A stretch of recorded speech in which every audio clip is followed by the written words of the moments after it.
नमस्कार, मी पौर्णिमा the सामन्स food fan ब्लॉगमध्ये तुमच्या सर्वांचं खूप स्वागत आहे. तर आजचा व्हिडिओ मासे प्रेमींसाठी खूप खास असणार आहे. आपल्या कोकणात असो किंवा समुद्रकिनारी मासे खाण्याची मजा काही वेगळीच आहे.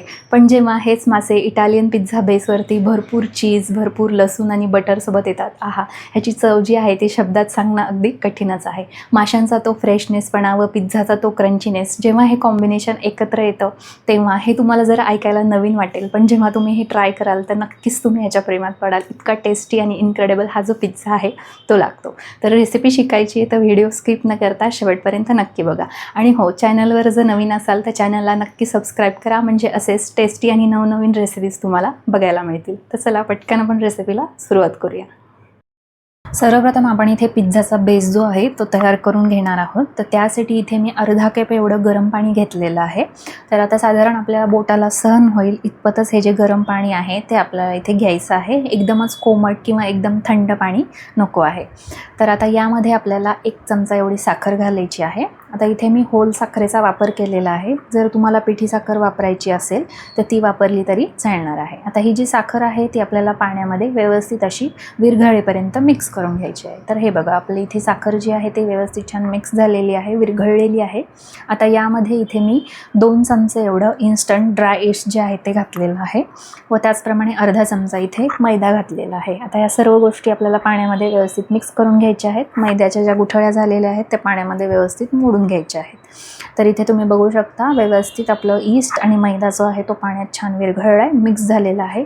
आता यावरती झाकण ठेवून 10 मिनटं किंवा 15 मिनटासाठी ईस्ट जे आहे ते ॲक्टिव्ह होण्यासाठी ठेवायचं आहे. तर इथे 10 ते 15 मिनटं झालेले आहेत आणि तुम्ही इथे बघू शकता आपलं ईस्ट जे आहे ते ॲक्टिव्ह झालेलं आहे. अशा प्रकारे याला फेस आला पाहिजे व ते थोडंसं असं फुलून येतं. आधी बघितलं तर अगदी खाली बुडालं होतं, आता ते ॲक्टिव्ह झाल्यानंतर छान असं फसफसून आलेलं आहे, ॲक्टिव्ह झालेलं आहे. जर अशा प्रकारे ईस्ट ॲक्टिव्ह झालं नाही तर ते ईस्ट तुम्ही वापरू नका, कारण यापासून पिझ्झा बेस किंवा पाव जो आहे तो तयार होणार नाही, म्हणजे तो फुलणारच नाही. यासाठी इथे एकदम फ्रेश असं ईस्ट जे आहे त्याचा वापर करा. आता यामध्ये मी 1 चमचाभर एवढं मीठ घातलेलं आहे, ते देखील आपल्याला यामध्ये व्यवस्थित मिक्स करून घ्यायचं आहे, विरघळून घ्यायचं आहे. आता इथे मी मोठ्या साईजचा पिझ्झा करणार आहे, त्यामुळे इथे मी 2 कप एवढा मैद्याचा वापर केलेला आहे व इथे एकच पिझ्झा जो आहे तो मी तयार करणार आहे मोठ्या साईजमध्ये. जर तुम्हाला 2 पिझ्झा तयार करायचे असतील छोटे छोटे मीडियम साईजमधले तर तसं केलं तरीही चालेल. तर इथे मी 2 कप मैदा बारीक चाळणीने चाळून घेतलेला आहे व तो आपल्याला ईस्टमध्ये आधी चमच्याने व्यवस्थित मिक्स करून घ्यायचा आहे. त्यानंतर हाताने ह्याला आपल्याला मळून घ्यायचं आहे. आता इथे मी अजून अर्धा कप एवढं पाणी घेतलेलं आहे. शेवटी मी तुम्हाला सांगेलच की मला किती पाणी लागलं. आपल्याला छान असा ह्याचा सैलसर असा डो जो आहे तो तयार करून घ्यायचा आहे. अगदीच घट्ट असं मळायचं नाही आहे, सैलसर असं ह्याला मळून घ्यायचं आहे व याचा डो जो आहे तो आपल्याला इथे तयार करून घ्यायचा आहे. थोडं थोडं पाणी घालूनच ह्याला मळून घ्या. अगदीच एकदमच सुरुवातीला जास्त पाणी घालू नका, थोडं थोडं पाणी घालत ह्याला आपण मळून घेऊया.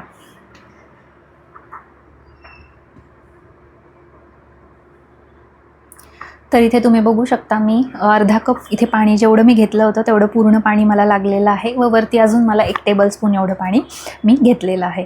तर तुम्ही इथे बघू शकता किती छान एकदम सॉफ्ट आणि सैलसर असं हे जे पीठ आहे ते मी मळून घेतलेलं आहे. आता तुम्ही इथे हातानेही मळू शकता किंवा मशीनने जरी मळलं तरी पण चालणार आहे.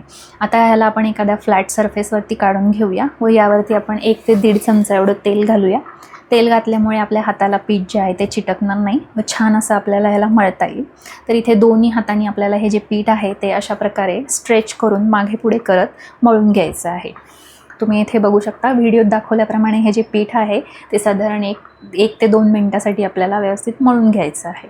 चमचाभर अजून तेल घातलेलं आहे कारण मला थोडंसं ते असं चिकट वाटलं यासाठी. तर इथे तुम्ही बघू शकता साधारण 1, 2 ते 3 मिनटं हे जे पीठ आहे ते मी छान असं मळून घेतलं आहे व एकदम सॉफ्ट असं हे जे पीठ आहे आपलं इथे तयार झालेलं आहे. अशा प्रकारे ह्याला खालच्या दिशेने फोल्ड करून ह्याचा गोल असा गोळा तयार करून घ्यायचा आहे.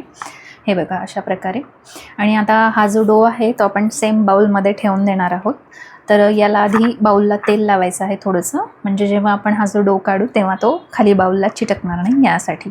तर साधारण 1-1.5 ते 2 तासासाठी आपल्याला हा जो डो आहे तो असाच ठेवून द्यायचा आहे. आता ह्याला आपल्याला क्लिंज रॅप करायचं आहे, म्हणजे एअरटाईट कंटेनर असेल तुमच्याकडे तर तो वापरला तरी चालेल किंवा अशा प्रकारे जर तुम्ही बाउल घेतला तर अशा प्रकारे क्लिंज रॅप जो मिळतो प्लास्टिकचा तो वापरला तरी चालेल, म्हणजे जेणेकरून यातनं हवा जी आहे ती पास होणार नाही आणि आपलं पीठ जे आहे ते व्यवस्थित छान असं फर्मेंट होईल यासाठी.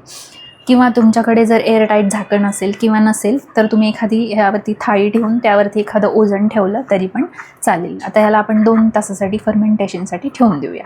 तर इथे मी अर्धा कप प्रमाणामध्ये मुशी घेतलेली आहे, म्हणजे शार्क फिश जो आहे तो घेतलेला आहे. त्याला मी स्वच्छ 4 ते 5 पाण्याने धुवून घेतलेला आहे व अशा प्रकारे ह्याचे छोटे छोटे पीस जे आहेत ते कट करून घेतलेले आहेत. आता तुम्ही इथे दुसरी मासा जर तुम्हाला वापरायचा असेल तर तुम्ही यामध्ये कोलंबीचा देखील वापर करू शकता, किंवा मग तुम्ही इथे दुसऱ्या प्रकारे बासा फिश मिळतो, तो देखील तुम्ही बोनलेस करून वापरला तरी चालेल. आता हा पण मासा मी इथे बोनलेस करून घेतलेला आहे. सुरमई तुम्ही बोनलेस करून घेऊ शकता, रावस घेऊ शकता. जे मासे तुम्ही बोनलेस करून वापरू शकता आणि त्याचे जरा जरा असे मोठे काप होतील अशा प्रकारचे सर्व मासे तुम्ही इथे पिझ्झासाठी वापरू शकता. फक्त आपल्याला इथे जे तुम्ही पिझ्झासाठी मासे घेणार आहात ते आपल्याला इथे बोनलेस करून घ्यायचे आहेत. आता आपण ह्याला मॅरिनेशन करणार आहोत, तर त्यासाठी इथे मी अर्धा लिंबू पिळलेला आहे, त्यानंतर 1 चमचा ऑरिगॅनो, 1 चमचा चिली फ्लेक्स, 1 चमचा काळी मिरी पावडर आणि अर्धा चमचा मीठ घातलेला आहे.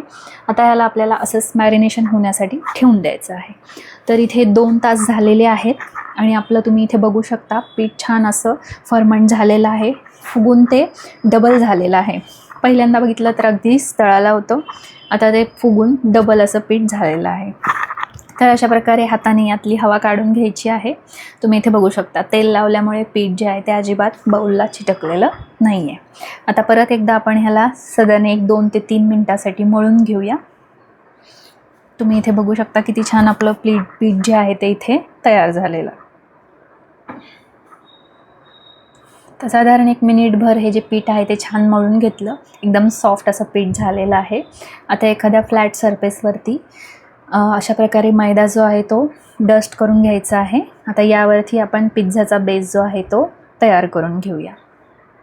तर अशा प्रकारे आधी ह्याला गोल करून घ्यायचं, खालच्या दिशेने फोल्ड करायचं, म्हणजे छान असा गोल तयार होतो, कुठेही स्क्रॅच वगैरे या डोवरती दिसत नाही. आता वरून देखील थोडासा मैदा घालायचा आहे व अशा प्रकारे दोन्ही हातांनी प्रेस करत ह्याचा बेस जो आहे तो आपल्याला पिझ्झाचा तयार करून घ्यायचा आहे. तुम्ही इथे लाटण्याचा वापर देखील करू शकता.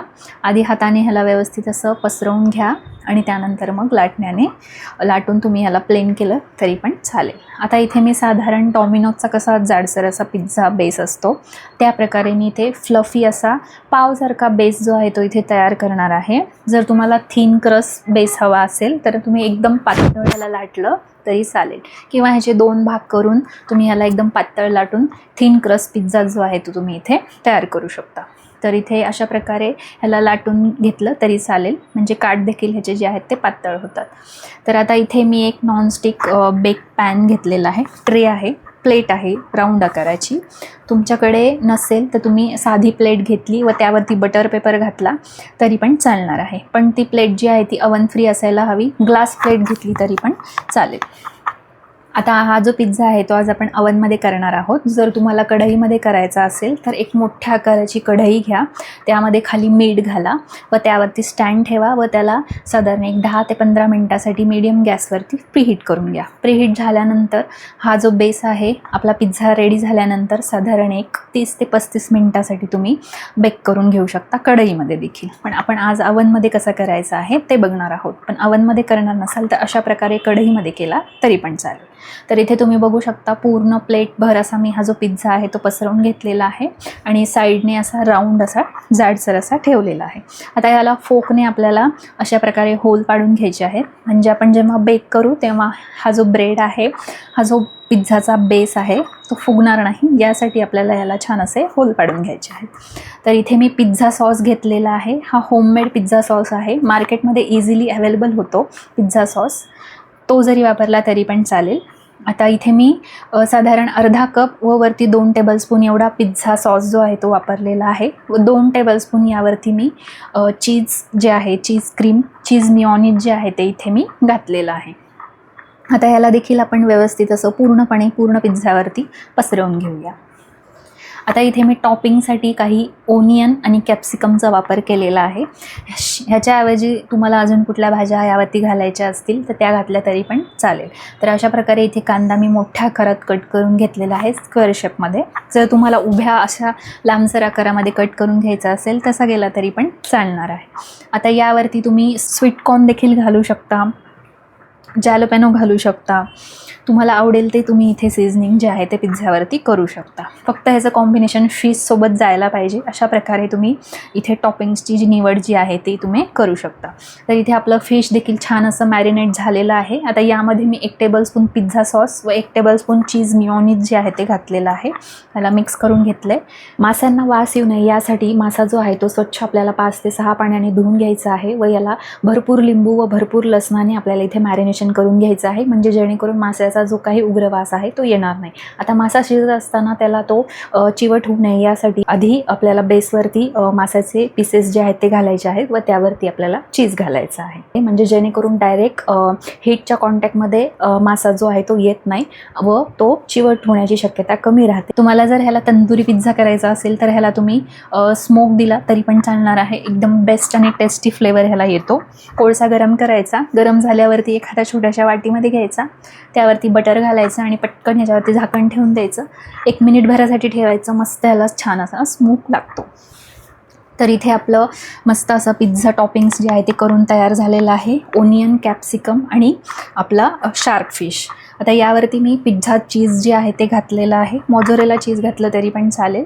भरपूर असं चीज यावरती घालायचं आहे, म्हणजे पिझ्झाला टेस्ट छान येते.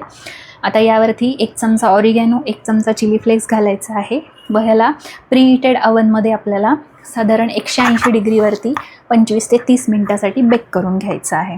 आता इथे मी कडेला थोडंसं बटर लावून घेत आहे, म्हणजे जेणेकरून कडा ज्या आहेत ह्याच्या करपू नयेत, एकदम सॉफ्ट राहाव्यात यासाठी. तुम्ही मिल्क देखील लावू शकता किंवा बटर लावलं तरी पण चालणार आहे. तर अवन मी जे आहे ते प्रीहीट करून घेतलेलं आहे. आता 180 डिग्रीवरती आपण ह्याला 25 ते 30 मिनटासाठी बेक करून घेऊया. आणि हाच जर पिझ्झा तुम्ही थिन क्रस्ट करणार असाल तर तो तुम्ही 170 डिग्रीवरती साधारण 15 मिनटासाठीच फक्त बेक करून घ्या, कारण तो पातळ बेस असणार आहे, करपू शकतो खालून यासाठी. आणि हे घ्या, इथे आपला मस्त असा फिश पिझ्झा जो आहे तो तयार झालेला आहे. कट करून घेऊया.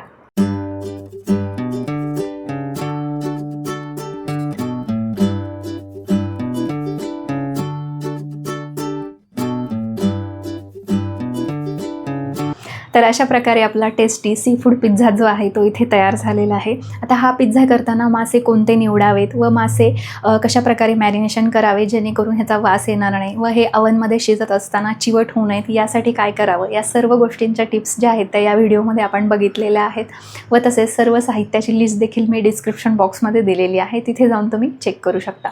व तुम्ही एकदा ही रेसिपी नक्की ट्राय करून बघा. 100% तुम्हाला ही जी रेसिपी आहे ती नक्की आवडेल.